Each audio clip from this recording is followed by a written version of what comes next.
Jeff Salson here from 19 News Now at the 19 News digital desk. If you're going to be going to the Rib Fest in Berea tomorrow, you're going to see some guys eating a lot of hot dogs. There is the qualifier for the Nathan's hot dog eating contest that happens every year on the 4th of July at Coney Island. And the prelims, first place man, first place woman, they make an automatic they automatically make it into the hot dog eating contest that is going to be happening again. You know, I mean, obviously it's a big deal for so many people because they basically practice all year round and they try and make it so they can get to this contest and try and beat Joey Chestnut. We spoke with the #2 eater in the world earlier today, and he explained to us what it's like to go to some of these small town events and how it's like for him to be able to try and make it again to the hot dog eating contest. And here he is, participating this weekend in the. Is it the prelims? Like, what's the official name for what's happening this weekend? Qualifier. Qualifier. Okay. Yeah. So for those that are unfamiliar, you are officially the #2 ranked competitive eater. Is that in the world? Is that right? In Major League Eating, yeah. Explain kind of what your life is like right now and how you've gotten to this point where now you're trying to get back to, I guess, like the biggest stage that you can think of, the Nathan's Hot Dog Eating Contest, July 4th.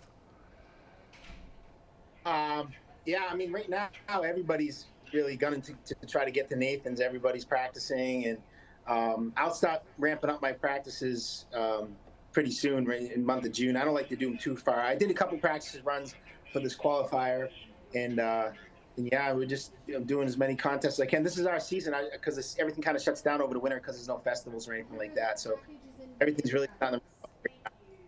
So this qualifier that's happening tomorrow at the Rib Fest, so you win this, you get an automatic ticket to the big show, right? Yep. Yeah. So you said you're preparing right now. What is that preparation like? I mean, the qualifier, I'm guessing, is not necessarily as intense as the main stage, but you still need to make sure that you're prepared, right?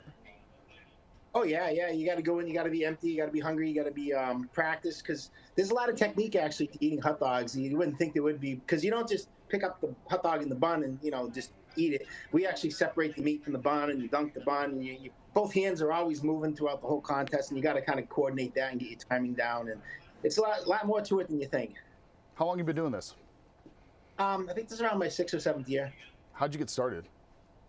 I got started pretty much the way the 90% of the other eaters did. We started out doing those like restaurant food challenges because I seen it on man versus food and stuff like that. And I did some local contests, and then I just worked my way up to bigger contests. And then finally I did a Nathan's qualifier about 6 years ago now, I guess. And ever since then I've been with Major League Eating.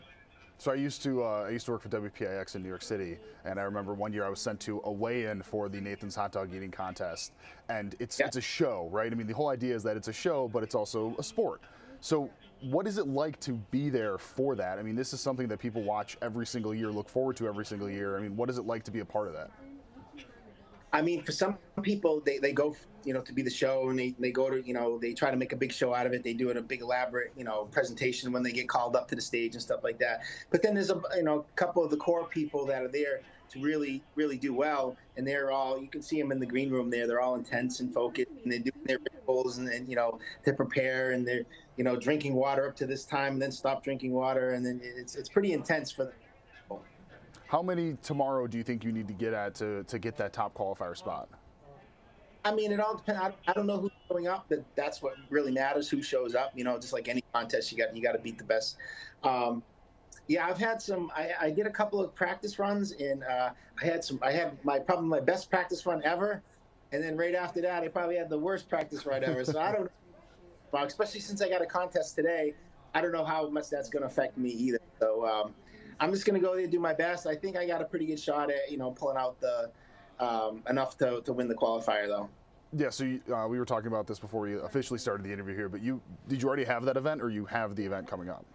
No, that's tonight. It's tonight. It's like 7:30 tonight. So. Okay, so tonight it's donut holes, you said? Yep. All right, so you do this tonight. You're going to eat however many of those. How do you get your body ready then for tomorrow for that event?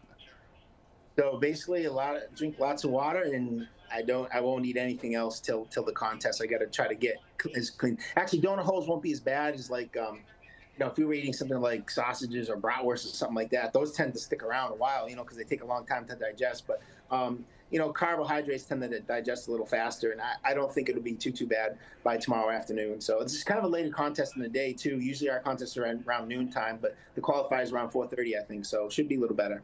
So for the summer, you just basically travel from place to place, doing different challenges, different competitions. Yeah, I mean, I like in the summertime we usually have at least one or two a month. Yeah. Wow. So then, if you qualify, what is the next couple of weeks like for you leading up to the 4th? So let's see. I have another contest in a couple of weeks in Texas, so I'll have to try to prepare for that. In the meantime, I'll throw some hot dog runs in there and practice doing those. I got a freezer full of hot dogs, so I got to get rid of them to clean some room out. Yeah. You say you do these trials and you're doing these tests yourself. I mean, is that just you sitting down timing yourself? Do you do the full duration of it? Do you have to do? Is it like a marathon where you don't run the full marathon before you do it? I mean, like, what's the best way for you to handle it? Yeah, basically, it's just like contests. I get enough hot dogs where I think I'm not going to finish quite that many. I set them all up. I set the timer up for 10 minutes, and I'll go at them for 10 minutes. And sometimes even for practice, if I have some left over, I'll reset the clock and keep going just to try to get used to, eating when you're full. That's the hardest part. So how do you get past that? You just got to push. It's mind over matter. That's it. I mean, it's just like Thanksgiving dinner when you want that last piece of pie and you're full but you're going to eat it anyways. Is it cool for you to be able to have something like this where you're going to the Rib Fest, which it's a big deal around here. People love to go to it, love to hang out at it, and you're going to this for your job basically. I mean, this is you go there, you compete in this. I mean, is it cool to see how much this has grown to the point where people potentially are coming to see you, crush some hot dogs to qualify? Yeah, these are actually my favorite type of contests. We got the like the small town. This is just like a small town contest where just the donut hose contest is a small town contest where there's not a lot of people there. Maybe 1,000 people come watch, and they never seen anything like that before. And Nathan's is actually it's a huge contest, and sometimes it's overwhelming. Where I like to go to these small towns, and you get to see all kinds of like neat things and original types of foods I'd never seen before. And they have this contest foods. And I remember one time we went to this place, and the biggest thing that happened that weekend, we had our contest, but there was a tractor accident, so 2 tractors crashed.